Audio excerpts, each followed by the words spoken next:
Well, hello there, vinyl community. It's Jacob coming to you again from the Dallas Open Micer YouTube channel.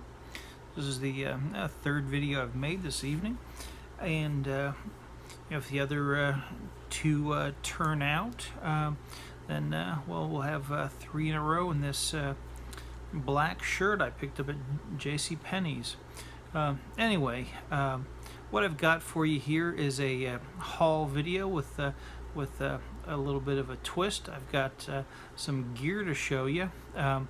So I had been getting the itch to listen to 78s, and I was also looking for something to play scratched and beat up records without damaging a finer stylus, or putting it at risk, or just making me feel like a nervous Nelly when playing a 1950s record with some scratches on a more delicate piece of equipment. So anyway, I saw this fella up in Denton was selling something that caught my eye. It was an older turntable that had the flip needle situation for playing 78s and then the LPs. So I drove up to Denton and purchased a used turntable. I don't like driving up to Denton, Texas. That stretch of the 35 freeway is not a lot of fun, but to add some pleasure to my trip, I got out this CD of Mark Knopfler and Chet Atkins.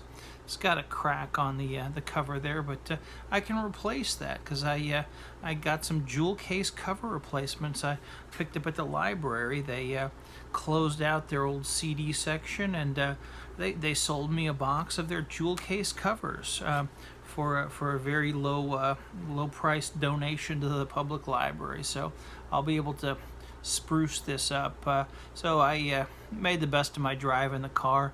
Got to listen to this fine album, and Chet even did some singing on here. There was Chet was kind of a stiff guy, at least came across that way. But there was a song on here he lamented or wondered what it would be like if he could live the life of a rock star with all of the excesses that would come with it, and well, it's probably best that he didn't. Anyway, so here's the turntable I picked up through Facebook Marketplace. Nothing fancy, nothing that'll probably make you jealous.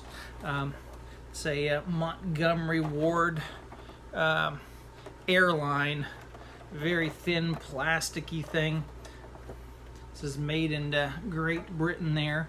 Now, as far as the sound of the LP player, the LP side of the flip needle, this is the worst sounding turntable I've ever heard in my life. But so the hope of enjoying some 1950s, 1960s records on this, probably not going to pan out. But I'm gonna hook this sucker up and enjoy some 78s with it. Hope those sound okay.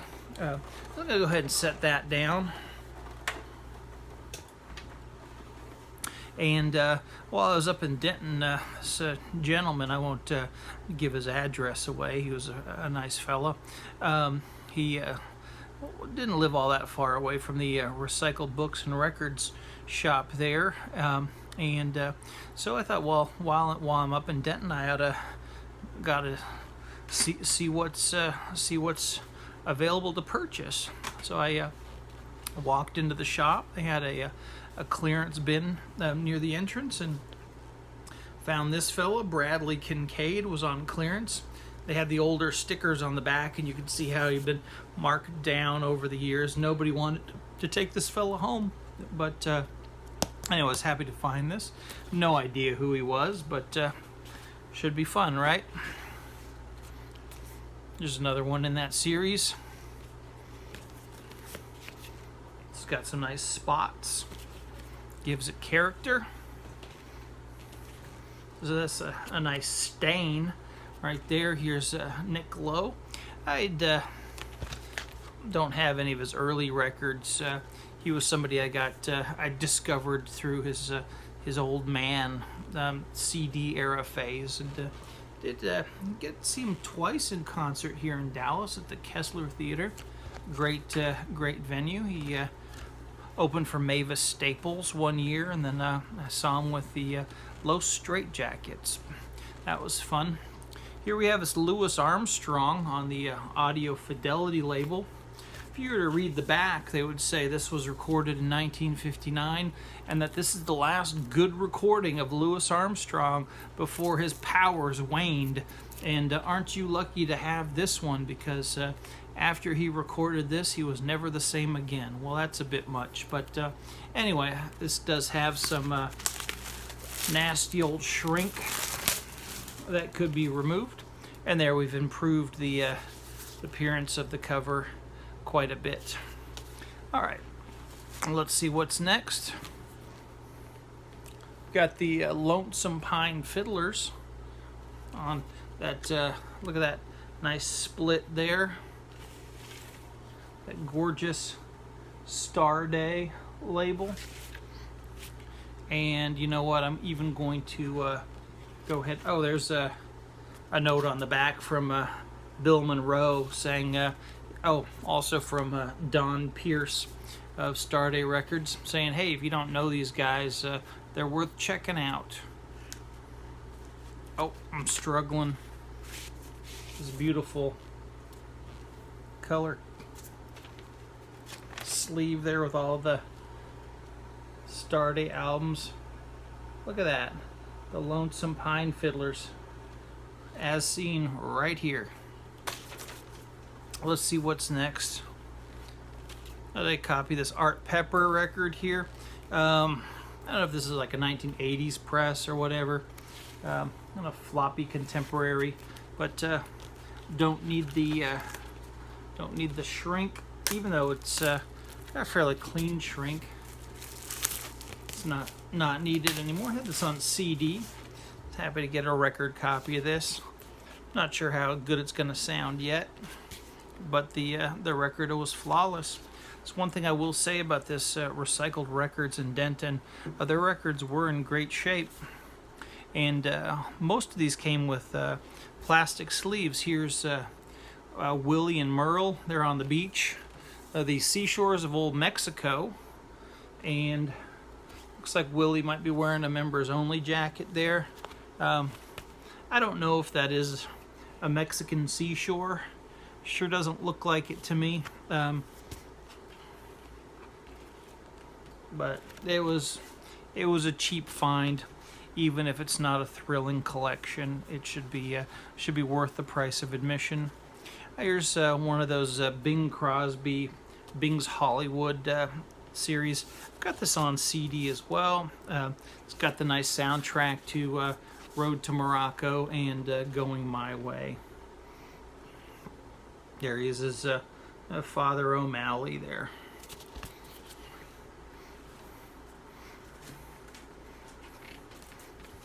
We got this fella Christy Moore live in Dublin.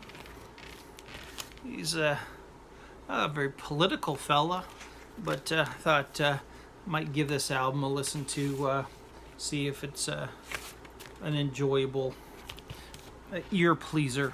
What we got next? This is an album I've been looking for a nice copy of. I know there are these 80s represses out there, and for the price of this one, I thought go ahead and pick it up. Moon Mulligan.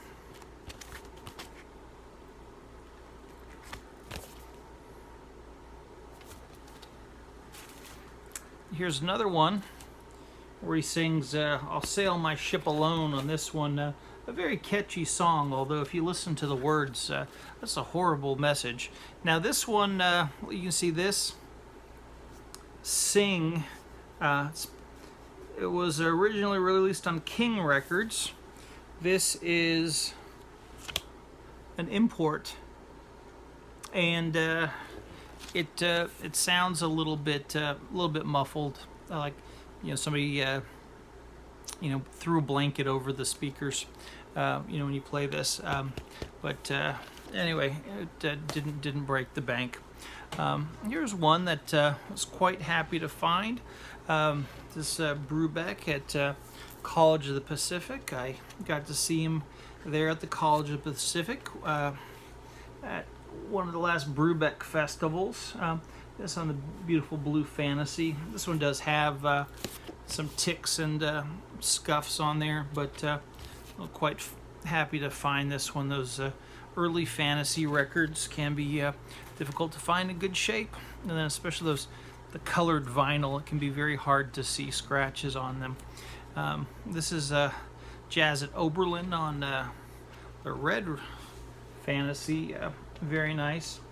Got both of these records on these Brubeck records on later releases, but there's something special about these early copies. I was quite pleased to find this at Recycled Records and or books and records and CDs and whatever they got in Denton, Texas. So that was my haul up there in Denton. The folks at the shop were friendly, and I had a good time. And well, then it's time to go home. I'd already listened to the Chet Atkins and Mark Knopfler. So on the way home, I switched things up in the CD player, and I went with this one here. I believe you pronounce his name Roy Carrier. This Offshore Blues and Zydeco, and this was a fun listen to on the way home. Sounds a little bit like a Buckwheat Zydeco, who I enjoy immensely. And then there's a little more rockin' and blues numbers, some Chuck Berry covers on there. Good stuff. Anyway, that's my little haul and gear show and tell. I hope everybody's doing well out there, and wish you all the best. Take care.